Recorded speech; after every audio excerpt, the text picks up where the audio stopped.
Hi everyone. Today we will now examine the other city-state, the other dominant city-state in ancient Greece, and that's Athens. We've talked a lot about the Athenians, the things that they've done. We know that we come in with the previous knowledge that they are the first Greeks, maybe the first people to, in the ancient world, to develop and adopt different forms of democracy. And we know that Sparta is the main rival of Athens. We know that the Athenians won the Battle of Marathon themselves. Their navy played a crucial role in Salamis during the Persian Wars. But now we're going to examine life in Athens, because yesterday we examined life in ancient Sparta. And they are pretty close to complete opposites, which is why it's fun to examine. Okay?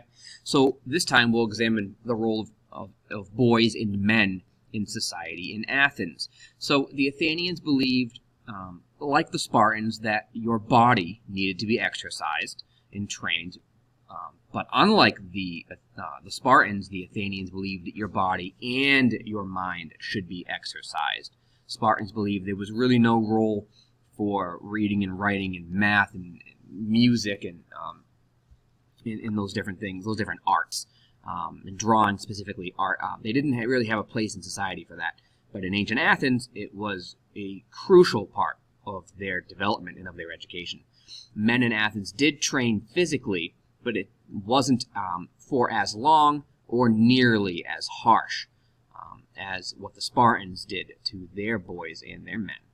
So men did join the army in ancient Athens just from the years from the ages of 18 to 20 to defend the city-state. This would mean before that time they were physically developed and trained for the army. And we know that they did have some highlights in ancient history, specifically at the Battle of Marathon. However, it was not, men are in the army until the age of 60, like in Sparta. Now remember, this is not a military society. This is not a militaristic city-state.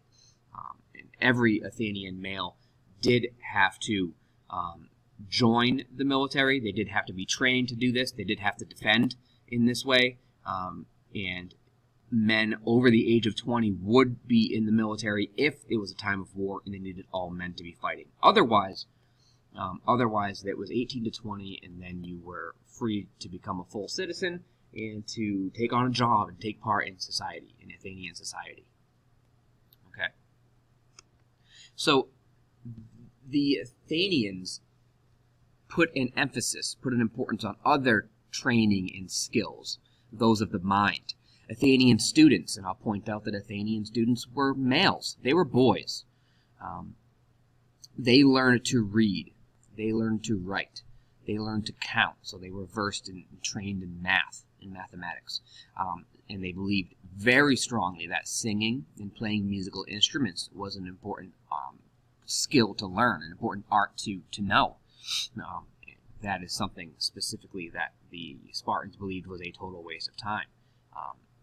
Singing and playing a musical instrument did not help a man protect the city-state, so why waste time on it? And that's in the ideal or the eyes of the ancient Spartans. But the Athenians put huge emphasis on this. You could say that the Athenians had produced much more well-rounded men.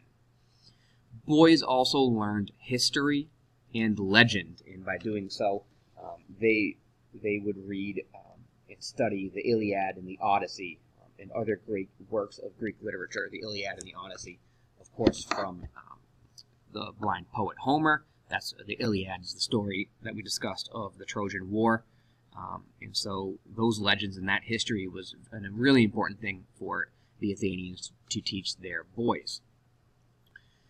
So there was a basic education for pretty much everyone. When I say everyone, again, students were boys in ancient Athens. There's this basic education of reading, writing, math, singing, and playing a musical instrument, as well as the physical training piece, yes.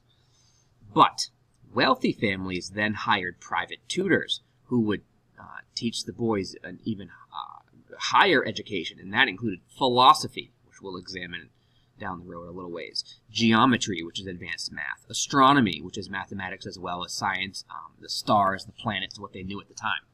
And really critically important for them was the skill of public speaking. And that's what your teachers do every day. That's what politicians do every day. And the skill of public speaking was so important because right here, this helps boys prepare to participate in government, which means at the Athenian assembly. We've learned all about that previously in December of Athenian democracy. Okay, and so think back to what the images that I showed you were yesterday when we examined life in ancient Sparta. It's military, it's soldiers lined up with shields and spears ready to fight, training and working out. And now we're examining life in Athens. And you'll notice a few things. First is these open spaces are called the Agora, which we learned a while back when we started our Greek unit. And that was the center of most Greek city-states. Okay? The Athenians used it for shops, okay?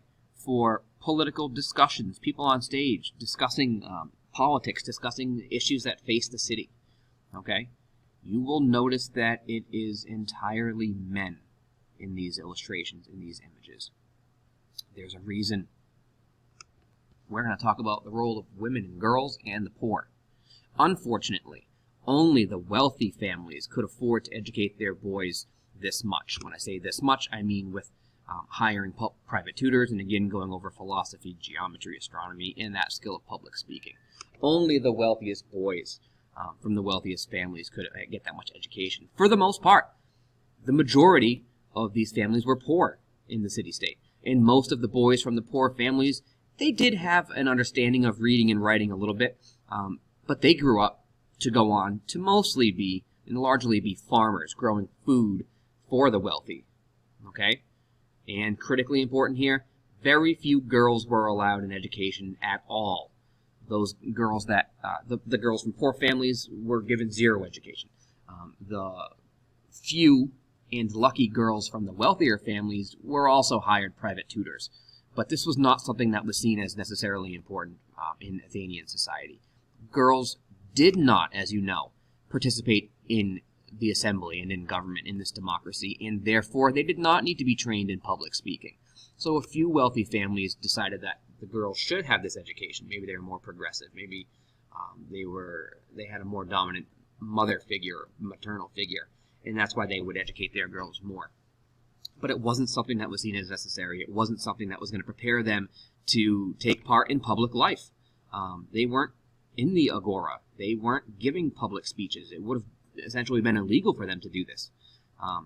The role of girls, although Athens is considered very democratic at times, and although Athens has a reputation for democracy, as you know, women had fewer rights than in many other city-states. Specifically, the list of things that women could not do, which would be illegal in ancient Athens, is as follows. They could not serve in government in any way.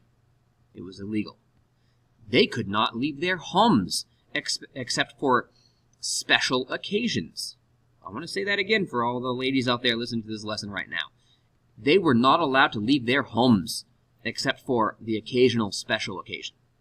They were not allowed to buy anything or to own property, which is why you do not see them here in the Agora buying things. You see men, you see males, you see boys. You do not see women. And, I'm sure you'll love this one, they were not allowed to disobey their husbands or their fathers. Essentially, girls, and later when they grew up to be women in ancient Athens, were property. They were trained to spin and weave and clean and take care of the children and take care of the home, and that was the extent of their life. By and large, women were not included in society. Okay? You are now going to go under classwork for today, and you are going to complete a Venn diagram. All right? You will be comparing and contrasting the roles of women in ancient Sparta, based on yesterday's lesson, and ancient Athens, based on today's lesson.